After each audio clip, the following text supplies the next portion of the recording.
মোমায়ে গৰু মাংস নাখায়, কিন্তু গৰু মাংসৰ পৰা পইচা খায়।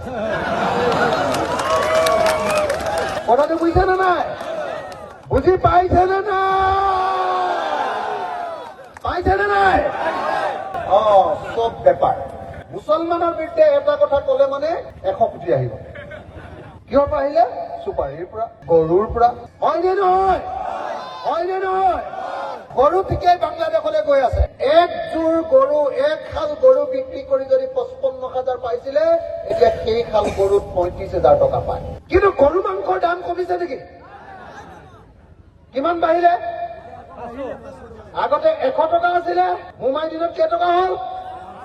500 টকা। কিমান বাঢ়ি গ'ল?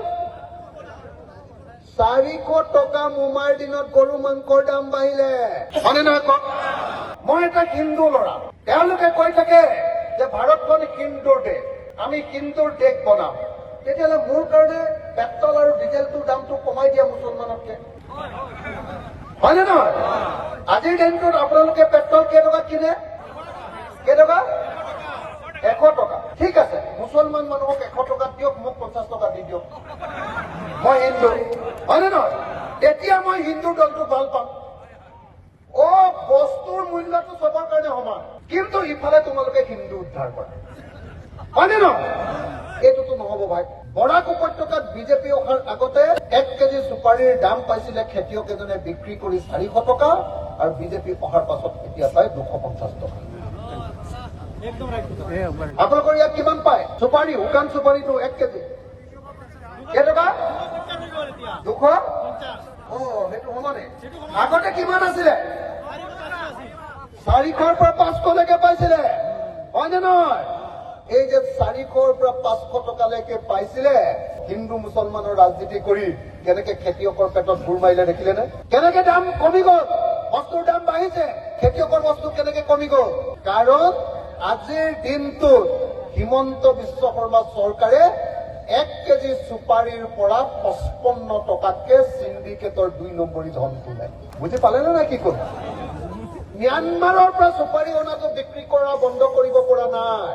আমাৰ লোকেল চুপাৰীটো বন্ধ কৰি কৈছে যে গাড়ী যদি পাৰ হ'ব লাগে, ৰাস্তাত হিমন্ত বিশ্ব শৰ্মা চৰকাৰক এখন গাড়ীৰ পৰা 12 লাখ টকা দি যাব লাগে। তেতিয়া কি হৈ গ'ল? তেতিয়া চুপাৰী আপোনালোকে বিক্ৰী কৰি আছিলে 400 টকা, চুপাৰী এতিয়া 250 টকাত বিক্ৰী কৰিব লাগে। 150 টকা আপোনালোকৰ মোমায়েকে সেইটো খাই পেলায়। এইটো হিন্দুৰ পৰাও খায়, মুছলমানৰ পৰাও খায়। কথাটো বুজিলে? বুজিলে নে নাই? খেলটো হিন্দু মুছলমানৰ দেখুৱাই দিয়ে বাহিৰত, ভিতৰি ভিতৰি লুটন। কথাটো বুজিছেনে? ভিতৰি ভিতৰি লুণ্ঠন কৰাৰ বাহিৰে বেলেগ কোনো ৰাস্তা নাই। ভিতৰি ভিতৰি লুণ্ঠন আৰু বাহিৰে বিহাইৰে হিন্দু মুছলমান। আমনি লাগিছে নাই বা হিন্দু মুছলমান কৰি? আমনি লাগিছে নে নাই? কব লাগিছিলে যে বস্তুৰ দাম কমাম, কয় বোলে মুছলমানে দেশখন খালে। হয়নে নহয়? দেশ খাইছে হিমন্ত বিশ্ব শৰ্মা আৰু অজহৰুদ্দিন আজমলে। হয়নে নহয়? তেওঁলোকে দেশখন খাইছে। গতিকে এওঁলোকক যদি ব্ৰহ্মপুত্ৰত বিসৰ্জন নিদিওঁ, তেতিয়াহ'লে কোনো পধ্যে দেশৰ মানুহবিলাকে শান্তিত খাবলৈ নাপাওঁ।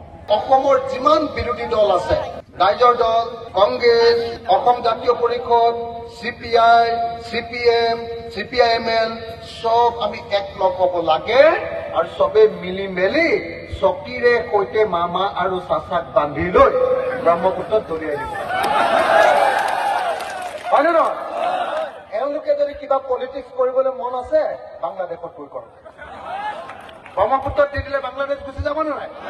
তেওঁলোকে তাত পলিটিক্স কৰক, অসমত আৰু হিন্দু মুছলমানৰ কাজিয়া কৰাই থাকিব নালাগে। অসমৰ যিমান বিৰোধী দল আছে, ৰাইজৰ দল, কংগ্ৰেছ, অসম জাতীয় পৰিষদ, CPI, CPM, CPIML, চব আমি একলগ হ'ব লাগে আৰু চবে মিলি মেলি চকীৰে সৈতে মামা আৰু চাচাক বান্ধি লৈ ব্ৰহ্মপুত্ৰত দলিয়াই দিব। হয়নে নহয়? এওঁলোকে যদি কিবা পলিটিক্স কৰিবলৈ মন আছে, বাংলাদেশত গৈ কৰক। ব্ৰহ্মপুত্ৰত দি দিলে বাংলাদেশ গুচি যাব নে নাই? তেওঁলোকে তাত পলিটিক্স কৰক, অসমত আৰু হিন্দু মুছলমানৰ কাজিয়া কৰাই থাকিব নালাগে। হয়নে নহয় কওক? আমনি লাগিছে নাই বা হিন্দু মুছলমান কৰি? আমনি লাগিছে নে নাই? আৰে কব লাগিছিলে যে বস্তুৰ দাম কমাম কয় বোলে মুছলমানে দেশখন খালে হয়নে নহয় আমি জানো যে মুছলমানেও দেশ খোৱা নাই হিন্দুৱেও দেশ খোৱা নাই খ্ৰীষ্টানেও দেশ খোৱা নাই দেশ খাইছে হিমন্ত বিশ্ব শৰ্মা আৰু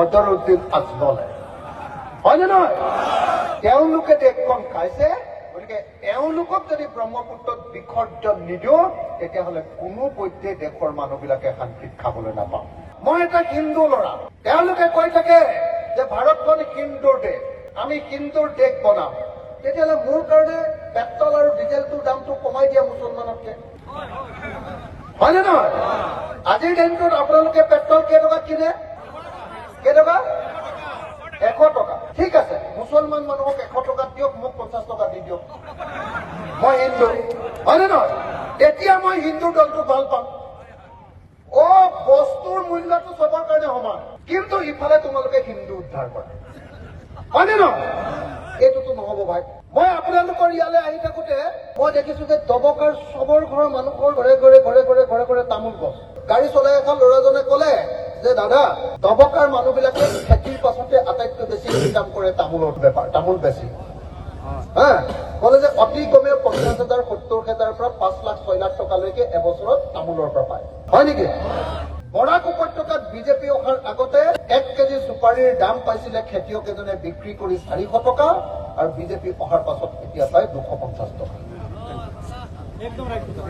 আপোনালোকৰ ইয়াত কিমান পায় চুপাৰী শুকান চুপাৰীটো 1 কেজি কেইটকা 200 সেইটো সমানে আগতে কিমান আছিলে 400ৰ পৰা 500লৈকে পাইছিলে হয়নে নহয় এই যে 400ৰ পৰা 500 টকালৈকে পাইছিলে হিন্দু মুছলমানৰ ৰাজনীতি কৰি কেনেকে খেতিয়কৰ পেটত গুৰ মাৰিলে দেখিলেনে কেনেকে দাম কমি গ'ল বস্তুৰ দাম বাঢ়িছে খেতিয়কৰ বস্তু কেনেকে কমি গ'ল কাৰণ আজিৰ দিনটোত হিমন্ত বিশ্ব শৰ্মা চৰকাৰে 1 কেজি চুপাৰীৰ পৰা 55 টকাতকে সিন্ডিকেটৰ 2 নম্বৰী ধন তোলে বুজি পালে নে কি ক'ল কি কৰিলে যে চুপাৰী বিক্ৰী কৰিব নোৱাৰিবা চুপাৰী ম্যানমাৰৰ পৰা আনিলে সেইটো চুপাৰী বিক্ৰী কৰিব নোৱাৰে হয়নে কিন্তু আমাৰ ইয়াত উৎপাদন কৰা চুপাৰী কিয় বিক্ৰী কৰিব নোৱাৰে এইটোতো আমাৰ চুপাৰী আমি বিক্ৰী কৰিমেই হয়নে নহয় ম্যানমাৰৰ পৰা চুপাৰী অনাটো বিক্ৰী কৰা বন্ধ কৰিব পৰা নাই আমাৰ লোকেল চুপাৰীটো বন্ধ কৰি কৈছে যে গাড়ী যদি পাৰ হ'ব লাগে ৰাস্তাত হিমন্ত বিশ্ব শৰ্মা চৰকাৰক এখন গাড়ীৰ পৰা 12 লাখ টকা দি যাব লাগে তেতিয়া কি হৈ গ'ল এতিয়া চুপাৰী আপোনালোকে বিক্ৰী কৰি আছিলে 400 টকা চুপাৰী এতিয়া 250 টকাত বিক্ৰী কৰিব লাগে 150 টকা আপোনালোকৰ মোমায়েকে সেইটো খাই পেলায় এইটো হিন্দুৰ পৰাও খায় মুছলমানৰ পৰাও খায় কথাটো বুজিলে নে নাই তাৰমানে মই কি কৈছিলো আহিয়ে যে খেলটো হিন্দু মুছলমানৰ দেখুৱাই দিয়ে বাহিৰত ভিতৰি লুটন কথাটো বুজিছেনে ভিতৰি লুণ্ঠন কৰাৰ বাহিৰে বেলেগ কোনো ৰাস্তা নাই ভিতৰি লুণ্ঠন আৰু বাহিৰে হিন্দু মুছলমান গৰু বিক্ৰী যে বন্ধ কৰিছে কেলে গৰু বিক্ৰী বাংলাদেশলৈ গৈ আছে মানুহে বাহিৰত ভাবি আছে যে অকল মুছলমানক ডিষ্টাৰ্ব কৰিবলৈ গৰু বিক্ৰী বন্ধ কৰিছে মাজুলীৰ মানুহে ধেমাজিৰ মানুহে লখিমপুৰৰ মানুহে শদিয়াৰ মানুহে ডিব্ৰুগড়ৰ মানুহে একযোৰ গৰু খাল গৰু বিক্ৰী কৰি যদি 55,000 পাইছিলে এতিয়া সেই খাল গৰুত 35,000 টকা পায় কিন্তু গৰু মাংসৰ দাম কমিছে নেকি কিমান বাঢ়িলে আগতে 100 টকা আছিলে মোমাই দিনত কেইটকা হ'ল 400 টকা 500 টকা কিমান বাঢ়ি গ'ল 400 টকা মোমাইৰ দিনত গৰু মাংসৰ দাম বাঢ়িলে মোমায়ে গৰু মাংস নাখায় কিন্তু গৰু মাংসৰ পৰা পইচা খায় কথাটো বুজিছে নে নাই বুজি পাইছে নে নাই চব বেপাৰ মুছলমানৰ বিৰুদ্ধে এটা কথা ক'লে মানে 100 কোটি আহিব কিহৰ পৰা আহিলে চুপাৰীৰ পৰা গৰুৰ পৰা হয়নে নহয়